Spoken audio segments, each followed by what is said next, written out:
तो आज मैं आप लोगों को दिखाऊंगा एक कैसा होता है एक ट्रकों से भरा गोदाम।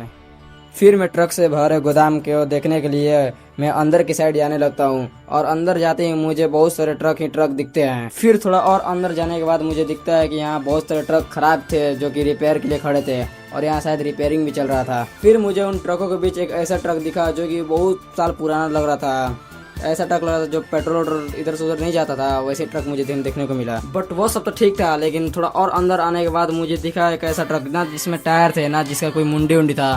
भाई इधर बहुत सारे ट्रक खड़े थे ना जिसमें टायर ना जिसमें मुंडी उंडी कुछ नहीं था। और इस ट्रक का तो ऐसा हाल था जैसे लग रहा था बहुत बड़ा एक्सीडेंट हुआ है। भाई इसका पूरा ऊर्जा पूरा निकला था। इसका हाल आप देख ही सकते हैं कैसा इसका हाल है। अब तो चारों तरफ से कुछ है नहीं, जहाँ देखे तो ट्रक ही ट्रक है। और ऐसी वीडियो के लिए लाइक एंड सब्सक्राइब करते रहिए। बाकी मिलते हैं नेक्स्ट वीडियो में।